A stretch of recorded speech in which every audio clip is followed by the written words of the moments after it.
Building a stronger financial foundation? Good plan. Northwestern Mutual's Guide to Good Financial Planning can help you balance spending and saving, set goals, and start creating the life you want to be living. You'll learn how the tools in your financial plan reinforce each other to help you minimize taxes and offset potential risks. Grow your confidence by strengthening your finances today at northwesternmutual.com/goodplan. The Northwestern Mutual Life Insurance Company, Milwaukee, Wisconsin. This episode is brought to you by Vuori. Give the active people in your life something they'll truly appreciate. Performance apparel from Vuori. Whether they're into running, surfing, hiking, or even just casual walks around the block, there's something for everyone. And if you're not sure what to gift them, you can't go wrong with something from Vuori's Dream Knit collection. It's the perfect gift and so comfortable. Get 20% off your first purchase today at Vuori, VUORI.com/Spotify. A note to listeners. The following podcast contains content that may not be suitable for all audiences. Discretion is advised. But I was told, and all of us were well aware of the sensitivity of working this case, as well as the danger to it. When we got to this area, the dog showed an obvious and an immediate change of behavior and alerted exactly where this fire was. You are listening to Partners in True Crime. We are your hosts, Rob and Cindy Dorfman. Today we wanted to give our listeners an update on the case and explain why we are replaying some segments from the previously aired episodes. Since the BIA has taken over the investigation, the case has been moving along at a steady pace, and there's a lot of new information that we are not privy to.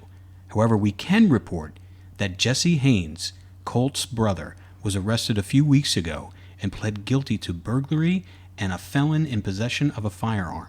Jesse is looking at 15 years of prison time and 15 years probation. We also learned that the BIA did question Jesse Haynes inside of jail, but we don't know exactly what was said. But if we receive more information, we will let you know.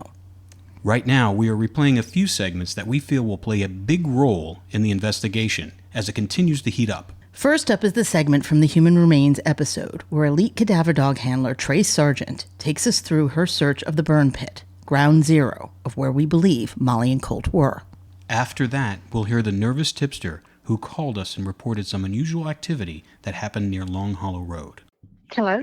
Hi, Tracy. It's Cindy and Rob. How are you? Hey, how are you? I'm doing great. How are you guys doing? Yeah, so we're really happy for you to be on the show and to do this. I mean, just to start off, just tell us a little bit about your background. We know your background just for the audience's perspective. Well, we would just want to get your perspective because you were there during a crucial moment. Obviously, anything you know about the case would be great too. Everybody's been sharing tidbits of information that they have gleaned over the time of working on this case. And, we're talking to all law enforcement. We're talking to witnesses. We're talking to everybody. As you know, that's how we do things.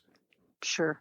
Well, fantastic. Okay, so you guys need my specific input from the canine side of things, sure. Correct? Yeah. Okay. All right, great.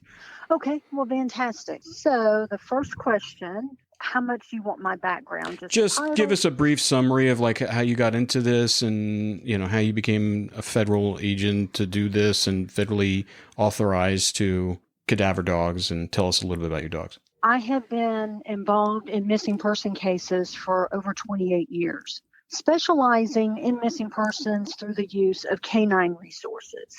And in fact, I have dogs that are trained to find people both dead and alive. I am a retired law enforcement officer, but I've been doing these type of searches on a volunteer basis for numerous agencies, both at the local, regional, and national, and even international levels. So my involvement in this particular case, I was contacted by the private investigator that was leading the investigation for a member of Molly's family spearheading this, and reached out to Mr. Klein to investigate this from the private part of it, as well as in cooperation and in collaboration with law enforcement officials. So as they obtained tips and leads, he contacted me, and there were some areas that they were interested in searching. And those areas of interest was tied directly into where Molly and Cole were last seen, which was in the car with Con, and the information that they had received that the car was found at this location and they had that exact location. We did go to those areas as well as some other areas of interest in that vicinity. Getting into the specifics of what we did, and we did several days of searches. One of the things that was highlighted, and we did not know this afterwards, but I was told, and all of us were well aware of the sensitivity of working this case, as well as the danger to it. They did tell me that there's a possibility people might be watching us, so we did have protection watching me and my dog Chance, just as a safety measure. We were not, fortunately, approached or confronted by anybody while we were there in a threatening manner.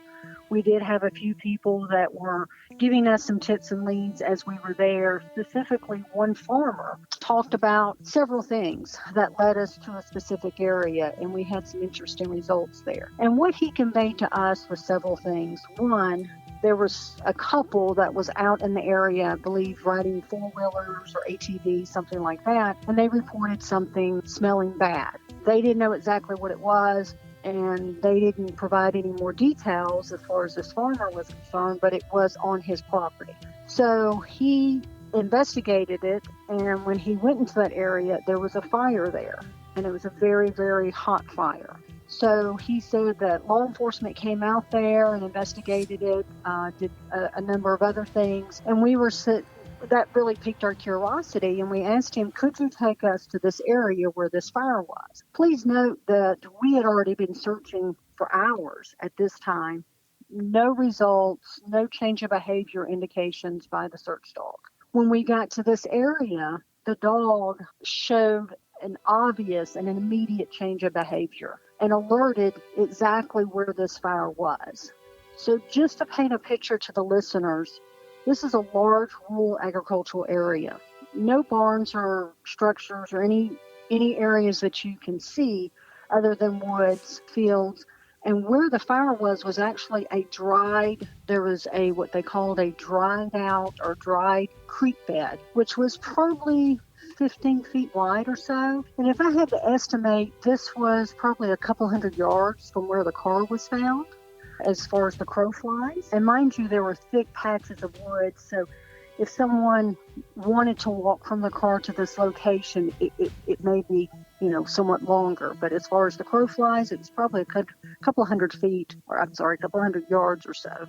So when we got to this area, the dog, and mind you, we had been searching already for hours and hours. And I know Mr. Klein and the other investigators were really interested in some areas that we searched previously, and they really felt a high degree of confidence that the dog would, show us something or indicate to something in those areas, and he did not. So we were able to clear those areas pretty quickly. The farmer led us to this particular area of interest. So when we got to there, they had already seen Chance working for hours at this time, and they even noticed a change in his behavior. His change of behavior was immediate. It was very obvious. It was very noticeable. And he immediately alerted to this dry creek bed right in the middle of it. So as I'm standing there trying to figure out, all right, first of all, why would there be a fire here? Was it lightning? Was there a campfire? Was there even a possibility of some kind of machinery? Trying to justify, other than some kind of criminal justification, why a fire would be set here. And there really wasn't any. It was in the middle of this dry creek bed. It made no sense why a fire would be placed there. That was the exact same area where this couple had reported some type of foul odor. So it was just a very suspicious circumstances. But what really was interesting as far as from the dog's behavior, we had actually searched what we call upstream from this dry creek bed for hours, as well as the surrounding areas. The dog did nothing. Everything at where this fire happened and everything downstream in this dry creek bed, the dog alerted and had obvious change of behavior. That was the only area that he showed any changes, any alerts or indications throughout the days that we had searched during our visit at that time. So it was just a very, very interesting development and something that we really didn't expect. But we've learned over the years that go by any tips or leads, even if they sound strange or unusual, maybe if they don't make any sense, later on we find out it makes perfect sense. When we dug in that area, there were obvious ashes. And when I say ashes, we're not talking small amount. There would have to be a large amount of debris or something to be burned here. And we did ask the farmer, did you burn any debris here? Because sometimes farmers clear fields and they pile it up and burn it and things like that. He said no. He said, this was not me. We don't know why this fire was set, and it was obviously deliberately set. It wasn't a natural occurrence. And then we went further downstream, and again, this was a dry creek bed. There's no water, and there was a collection of some logs and debris as when this area was wet or flooded, debris and logs would, gather in certain points. The dog alerted in those areas as well, so we checked those extensively. We didn't find any tangible evidence that we could hold or identify, but it really made no sense why here, other than some type of connection that we felt and theorized that it had to be tied into Molly and Colt. And even some theories of did maybe one of them climb a tree and fall here, and there was blood. So we tried to think of all these reasons why the dog is responding here. I know Philip was still looking into all of that. But as far as all the areas that we checked in those days of searching with Canine Chance, that was the only place he showed any changes, any alerts at all. And then you tie it back into these other tips and leads, a strange smell, the fire itself, and in close proximity to where the car was found. Just a lot of coincidences there. And I got to say, as an investigator, and I would speak for other investigators as well, coincidences really don't happen in an investigation. There's just too many. So you've got to figure out how does that tie in, because there's a difference between coincidence and fact. And most often these coincidences are fact. It's just a really, really interesting development in that. I did find out later on through Mr. Klein that they got tips and leads that we were in fact being watched. He didn't give me a lot of details other than that the people that were watching us were quite dangerous. So that's another coincidence there. Why would anybody be interested in us searching there unless they didn't want us to search there? Just a really, really interesting case. I know later on, let me back up. So as far as what we did with the dog that day, we cleared a massive amount of area. And then the dog alerted in that one particular area of interest. Anytime we work on these cases, whether it's a private investigator or law enforcement or even the family, and the only thing we can promise when we use these canine resources is that we don't know what's going to happen today. We don't know if we're going to find anything or if nothing is found. But the one thing I can promise and will promise every time we use these canine resources is that we will know more at the end of the day than we did at the beginning of the day. And that's what happened here. We did find out more information. We did find some interesting developments, and we knew more at the end of the day than we did at the beginning of the day. Now, how does all that tie in to Molly and Cole? I know the investigators are still looking into all of that, and it's been my experience. Sometimes this takes months or even years. But once it's found out, and I always ask for the investigators, once these cases are concluded and solved, is to let me know, what they find out, because it's always interesting to see how the dog's responses actually do tie in to what happened once we find out, more details. So that's what happened on that particular search.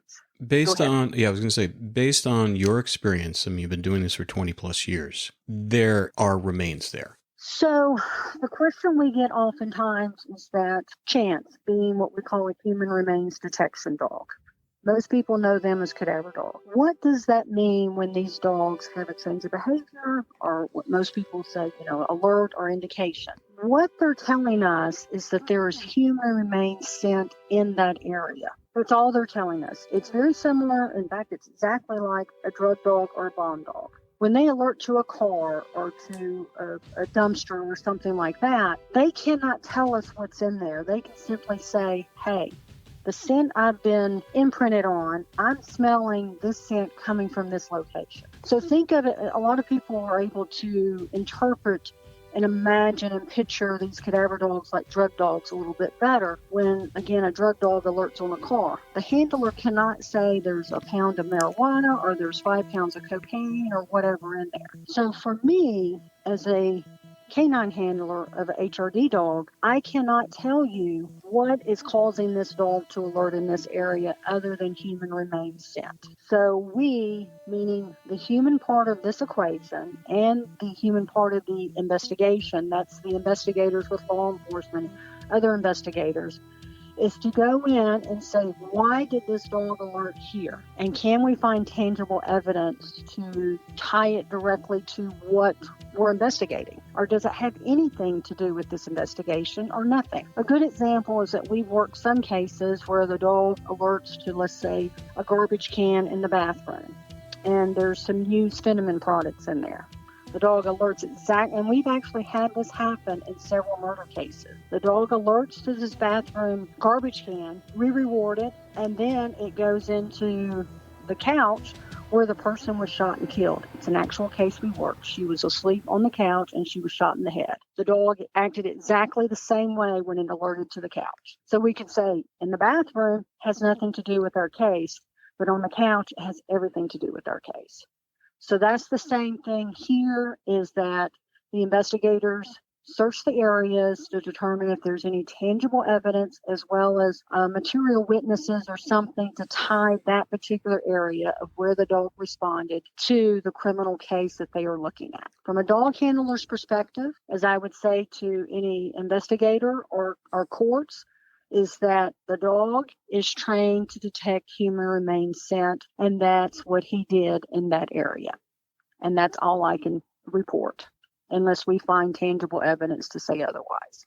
Okay, just for our reference, how much does the blood, how much blood needs to be there for the dog to pick up, volume-wise? It has a lot to do with the environmental condition. Let's say if there was blood there and then shortly afterwards there was a flood and it washed everything away, or if it was very, very dry conditions and the blood is a fluid and it's been absorbed very quickly by the heat and the temperatures. So it does have some variabilities there. I would say from the sensitivity of the dogs, we have seen that it doesn't take a lot of blood. I could not tell you an exact amount as far as, fluid amount, but the dogs themselves, they're quite sensitive. And we do train, and I specifically train my dogs to what we call low thresholds. And the reason for that is because we do quite a bit of historical projects, meaning battlefields. In fact, we've done several of the last few months where individuals have been dead, 200 or 300 years. So we train the dog for very, very low threshold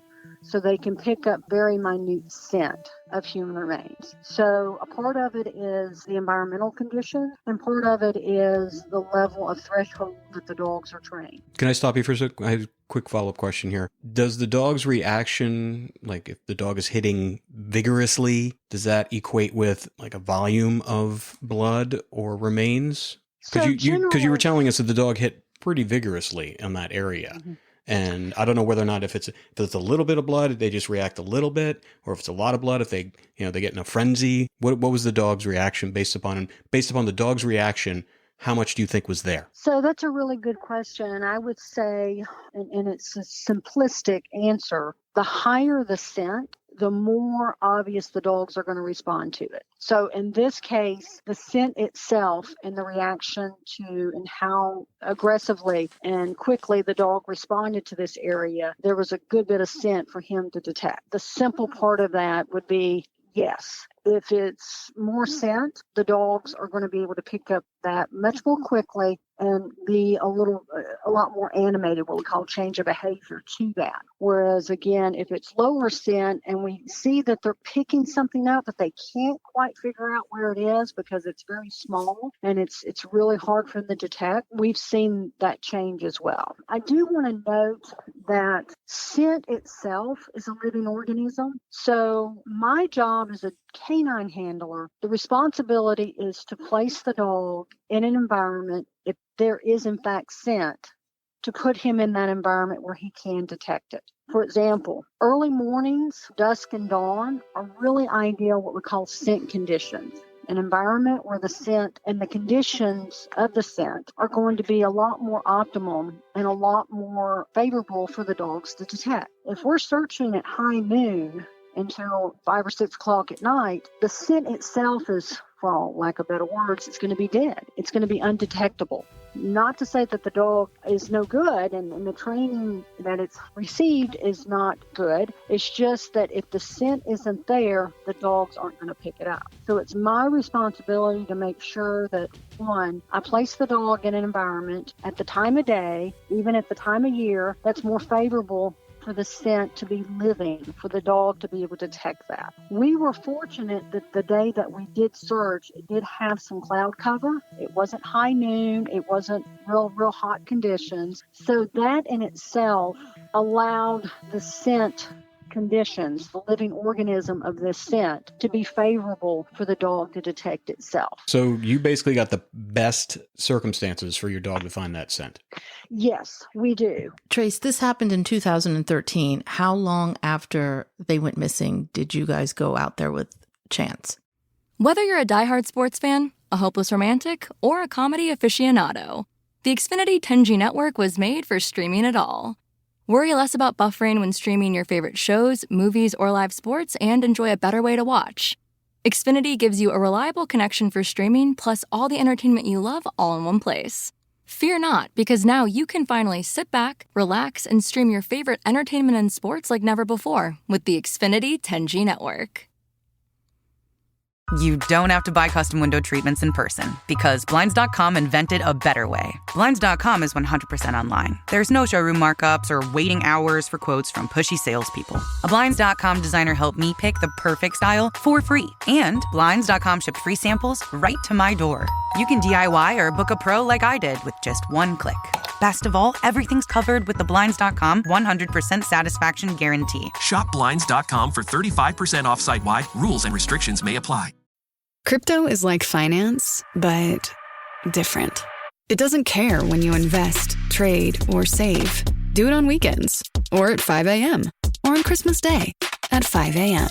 Crypto is finance for everyone, everywhere, all the time.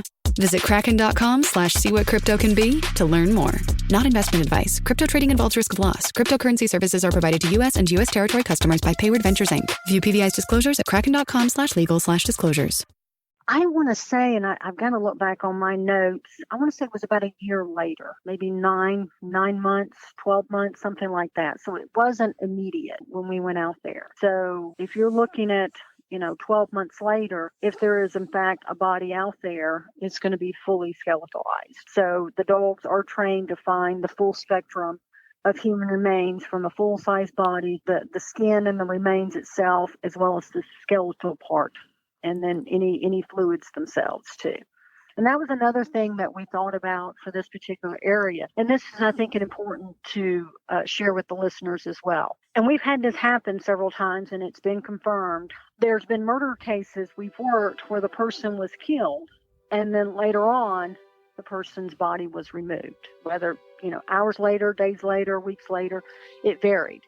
But what has happened is that when the body dies, it decomposes immediately. It may not be visually, we can't visually see it, but as soon as the body dies, the decomp process starts immediately. Well, we as human beings are made up primarily of fluid. So those fluids are going to be absorbed into the ground, and it's what we call residual scent. So even after somebody's body has been removed from the area, and we've had this happen in several cases, the dogs still detect what we call residual scent. So that's a possibility as well. So it's not about, and that's one thing that's helped me over the years as a canine handler. When I got out of the mindset that I'm looking for a body or a person, instead of looking at it, I'm looking for scent, my success rate and the dog's success rate actually increased. How often has evidence that your dog discovered has been the result of someone being caught and convicted? Oh, goodness. Rob, I could not give you a number on that. I've been doing this so many years, and I've probably worked, I would say, close to 15, maybe 1,800 cases over the years, and that's both dead and alive cases, good guys and bad guys. I really couldn't give you a number. Can you give me a percentage-wise? Like, you know, like 20%, 30% of the times the dog hit on something that resulted in evidence that contributed to the conviction? Not that it was the sole piece of evidence, but that was part of the overall case against a killer. Well, I would say this. Two things on that. In all the years that I've been doing this, we've never missed anything. Meaning, if there was a body there, if there were human remains there, if there was even a live person there, we found them. Secondly, the dogs themselves really are a multi-layered thing. What I mean by that is that they are a resource and a tool for us, but they are also what we call part of the investigative team. And for me, not only as a law enforcement officer taking the canine part of that equation out, but also as a canine handler, I would say, and to answer your question, it really does take teamwork to solve these cases.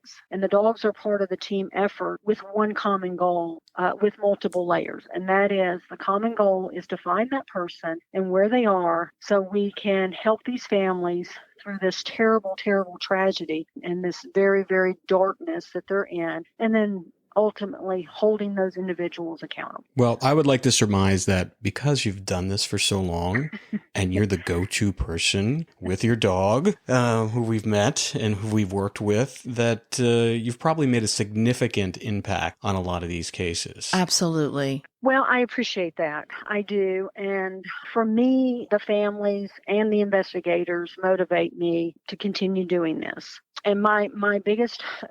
Let me say my biggest hope every case that I work, and especially in these homicide cases. I have seen families torn apart, destroyed. That person that has been killed is not the only person impacted or even dies from that event. And I've also seen firsthand, so sad to say this, but it's true, there's a lot worse things out there than death. And I've seen what these things do to families. So my biggest hope, not only in doing this, but in my life, is that as I help these families and these officials, because it affects them as well, is that there is no such thing as closure in these situations. The word closure is not an accurate statement. When we find these bodies, and even when the person is prosecuted and sent to jail for life, there's no closure to this family. It's a nightmare that continues for the rest of their lives. We agree. There's no closure here. No. Paul is not doing this for closure. She's doing this to find the people responsible for this.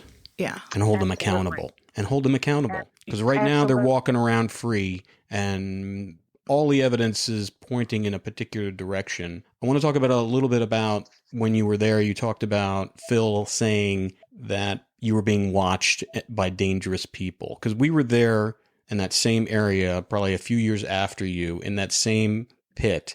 And they were watching us and I had a laser on my head. Mm-hmm. And my director of photography said, "There's a laser on your head." And I looked up and I was like, oh my God, they're watching us in the tree. I mean, I could see them. They weren't that far away. And so my question to you is, how many times have you had to work under those conditions where you potentially could get hurt, your dog could get hurt, or is that something rare? Well, I actually used to do a lot of fugitive searches, live searches, people that, running away from police for a variety of reasons, from rapists, murderers, killers, cop killers, thieves, all the above. So yes, in every one of those, I could have gotten hurt or killed. The dog could have gotten hurt or killed. The officers with me could have gotten hurt or killed. So I've actually done that quite a bit. The Molly and Colt case was a little unusual in that even in homicide cases, these bad guys don't want the body to be found. They don't want these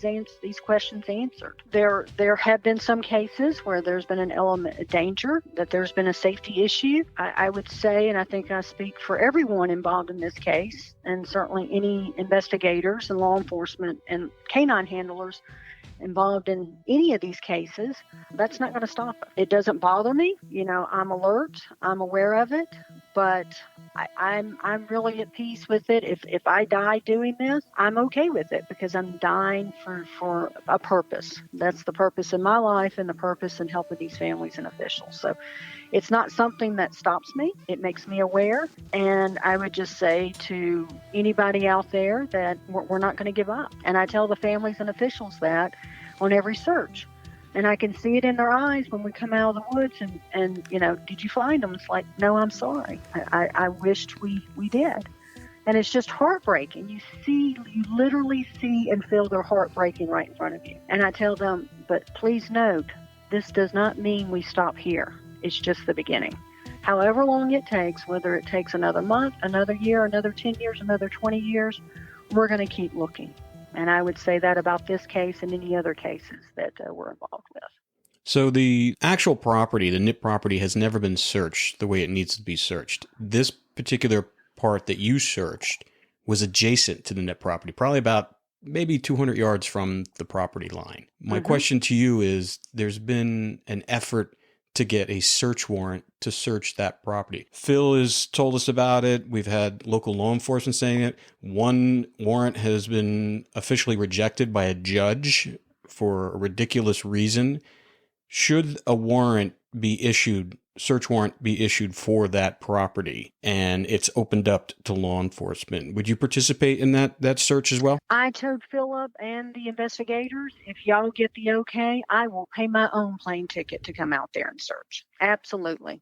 I would be involved and am involved 1,000%. So all I need is the phone call and the okay, and me and my dog will be on the first plane out and check that area, and we will check every square inch of it and literally leave no stone unturned. The other thing I want to ask you is, as an investigator, based upon the circumstances and the witness, I don't know how much you know about this case now, do you have any opinions about what you think happened? Well, let me add to the previous statement about what the dog did and this possible site of where, maybe two bodies had been burned up and whatnot.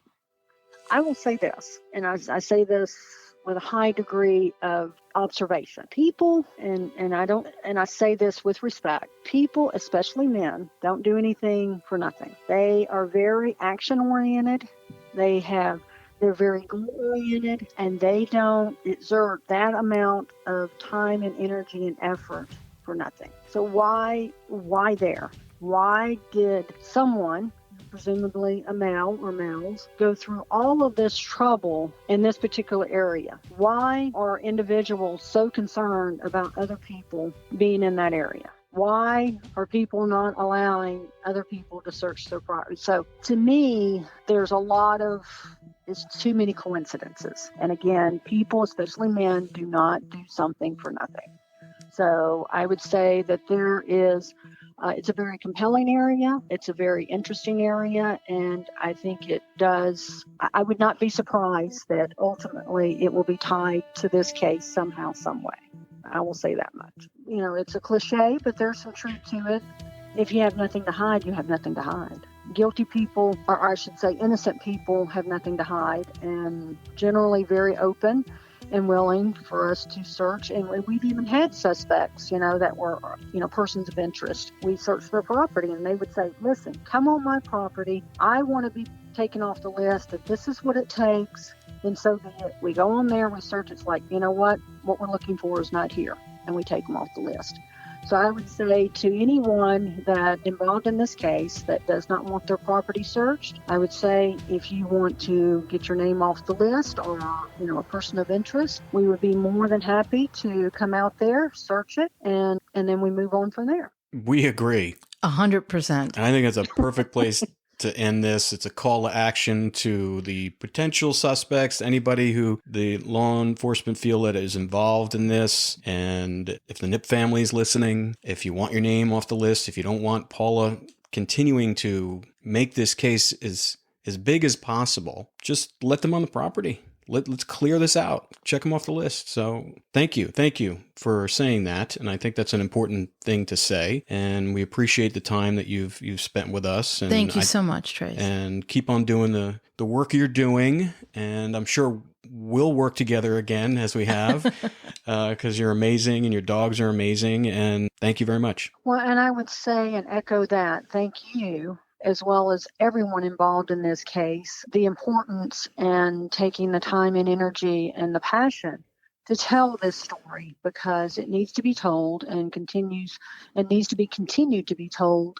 until, again, people are held accountable and we find the answers that these families and officials so rightfully deserve, and ultimately give them the peace that they deserve as well. So thank you. Right back at you. Thanks, Trace.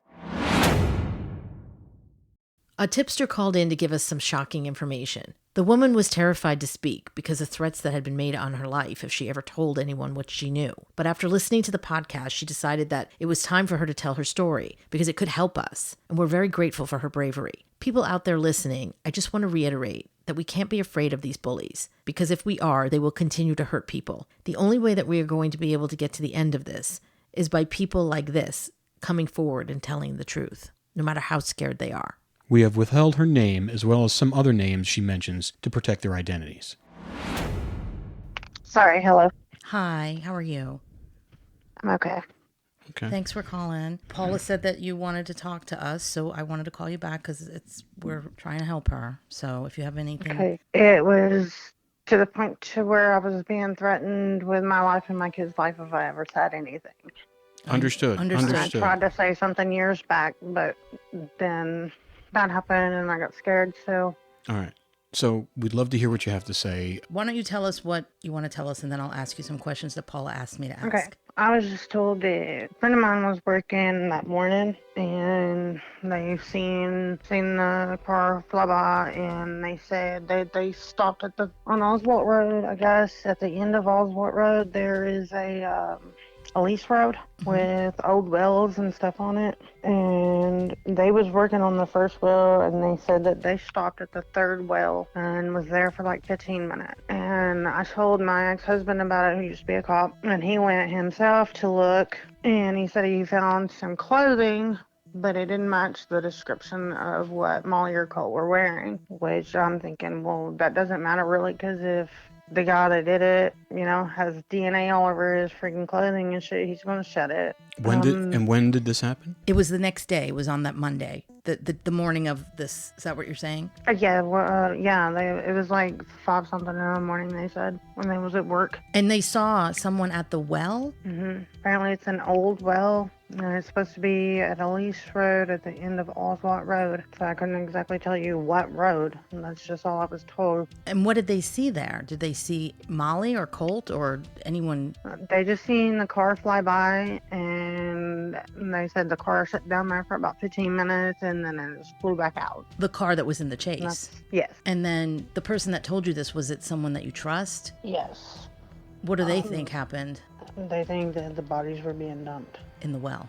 It's interesting because we thought that the car was moved to that spot later. So can you just tell me one more time so that it's clear, because I'm still trying to wrap my brain around this. Okay, this was back whenever I was using dope, and my friend worked on the oil rig, and he told me that he seen them fly by, and they stopped at the second or third well. He was pretty sure it was the third well, and they sat there for about 15 minutes. The car didn't move for like 15 minutes, and then they just hauled ass out of there. They didn't have any idea what was going on. Did they know until later? Did they see who was in the car? No, they didn't say. Did they know what kind of car it was? It was the one in the description of the car that they was last seen in, the red one. The Honda? Mm-hmm. And so who told you not to? They told me that if I was to ever see anything, then me and my kids' lives would be in danger. So it's taken me a while, but now I tried to say something several years back, but I lost my courage and didn't. Well, we understand why. Right. This is a very scary situation. Okay, so Paula's going to want to know specific questions. So she's asking me right now, are you okay? Yeah, I'm fine. It's been weighing on me for like ever. So, it just feels good to kind of get it off my chest. Well, thank you so much for doing that. I know it's really hard. Like, I don't know if it's going to be of any help, but if it comes down to it, like later, I can even give you my ex-husband's name, the cop that went and checked it out. Yes. Because I told him about it. I trusted him. Is he still in the area? And he lives in Hilton. When he went down there, what did He's not a cop anymore. Mm-hmm. What did he see when he went down there? He said that he found some clothing kind of scattered underneath the brush and stuff. But he said that's all he's seen. And he said it didn't match the description of what they were wearing when they were last seen. And it's an oil well? It was supposed to be a lease road at the end of Ellsworth Road. And it's supposed to be the second or third well. He said he's pretty sure it was the third well in because they couldn't really see what was going on. They just seen the car go down there and park, and then it hauled us out of there. And this happened on the morning of July 8th. That morning that they went missing, yeah. And what time did he say it was? They was at work. It was like 5-something in the morning. They had just gone on shift. So it couldn't have been Molly because she was talking to someone at 6:30 in the morning. Maybe it was Colt. Did he think that, from your ex-husband's perspective, because he was a cop, did he think that maybe what was his thoughts? What did he think had happened? I don't know if he kind of, because I told him what I was told, about me and my kids would pay if I ever said anything. So I don't know if he just like shrugged it off as nothing. I don't know if he actually really even went and looked, but that's what he told me, was that he found some clothing, didn't match the description, and that's basically where he left it with me. Did he leave the clothing there? Yeah, he said he picked it up with a stick to see if there was like blood or anything on it, and there was nothing, and he just put it back down. Something about, I think he said a red shirt. I don't remember what else. It's been so many years ago. But I do know he said a red shirt. I remember that part. The person that told you the information, we won't tell this name out in the public, but Paul is asking me, who was it? See, this is where it gets scary. No, I understand. If you don't want to tell us, we understand. No, but Paul, I know, but I mean, I can. Yeah, Paul is asking. My name is to be left out. No, your name. 100%. This person's name we're not going to put out there either, because I don't want to get this person into a situation because it's dangerous. Well, there's two of them. Okay, and who's the other one? And where did they work? For some oil field company. Okay, so they were out there by the wells. I believe, but I'm not positive. Who was the other one? Don't quote me. I'm not positive. It's okay, honey. Thank you so much for doing this. You're trying to do the right thing and help this family. It's very nice of you. It's okay. We just want to help Paula. Okay. Me too. This has been tearing me up for years, but I just can't do it anymore. So. Were you friends with the Nip family? No. Didn't even know of them until all that happened. But you knew Molly and Colt? Mainly friends with Colt's family. I'm so sorry. This is a horrible thing everyone has had to go through. What is Colt's family saying about this? I mean, we've spoken to his brother in the past. I just want to... Jesse? Yeah. I haven't talked to him in so long, I don't know. Did these two guys that told you this information, why did they tell you? It was brought up in conversation over the internet because we was just, going through our phones and shit, and we were high, and he started talking about it, and he told me, he's like, you can't say anything to anybody because they will come after you and your family. Yeah, I get it. I understand. Second time I was told by, and he told me it was like almost verbatim, word for word, exactly what told me. So I'm like, there's no way that can be fake or made up. I mean, something went down there. I mean, I don't know what went down there, but something went down there. And both of them worked for that oil company? Pretty sure stores that they worked for. So they were both out there. Is that what happened? They both saw it? Yeah. You could go through the company and maybe figure out which wells were running that day, which wells are shut down. Your best bet would be, because they was on the first well off the lease road that morning. So whatever well was running that morning, you're going to go 2 or 3 more down, and that's where all of this was supposed to have happened. Did he see how many people were in the car? Didn't say. He just said it flew by. Was he scared? And then it flew by when it went back out. Were they scared? No, it was just, they just thought it was some drunk kids playing around. So why did they tell you later that they said that your life would be in danger if you said anything? I guess because they know the Nips. So that's who they thought it was? Yeah. So it was at the end of Oswald. Can you just tell me that again so I can make sure it's clear for Paula? I'm not sure, how far down, but They said at the end of the Oswald Road, there's a lease road, and it goes off to the left. And these guys were working on the first well, and apparently the car stopped at like the second and third well past them. And it stopped for about 15 minutes, he said, and they said to haul the ass back out of there. So they just figured that they was down there taking shots or doing bumps. And then when they heard about all of this, how did they put it? That's when they put two and two together and was like, that's what happened. I guess it's, like I said, I mean, it's just hearsay. I don't know for sure, but I figure I know this much and it's at least worth checking out. Well, you were threatened over it. Why would they threaten you if it wasn't accurate? Yeah, that's why I haven't said anything in so long. Understandable. I've just been really scared. Understandable. I'm sorry you have had to go through this. I haven't had to go through anything compared to what the family's gone through. I know. It's awful. It's so awful. But thank you so much for coming forward now. I mean, that's what we're asking people to do, because this has got to stop. This poor families have been suffering for so long, and it's too much now. That's why we're doing this for Paula, and for Colt. I've dealt with a lot of death in my family over the past 3 months. It was like whenever I started reading that, and then my aunt told me earlier that she heard the bodies had been burned, and I'm like, I have to say something. I just gotta get it off my fucking chest because I can't carry it anymore. Because if there is any truth to this story, then I need to just say it. Nobody else is going to, especially not the people that tell me not to say anything. So it's a good time to come forward, and it comes down to it, and you need just tell her to let me know. But otherwise, I really don't want to deal with it. Sure, absolutely. She's going to probably call you and ask you. Yeah. If that's okay with you. Yeah. You okay? Yeah. God bless you, okay? You God just bless did a you. really nice thing for these people. I just hope that something comes of it and we can get some peace. Me too. Next time on Partners in True Crime. In the coming weeks, we have some exciting things happening. We have received dozens of requests from our audience to speak to the corruption in the county. We have heard dozens of stories of how people have suffered because of these abuses of power by elected officials. We're going to be discussing some of these stories with locals and experts to help initiate some changes in the community. We're also going to create an open forum on the podcast. We're going to have an episode that is completely interactive. We want to hear from you. What are your questions or thoughts on the case? What would you like to discuss with us? And do you have any information to share? Please submit your questions or comments with your phone number on the website if you would like to be on the podcast or you would like us to discuss your question or comment. You can submit this information confidentially directly on the podcast at the bottom of the first page where it says contact. We look forward to hearing from you.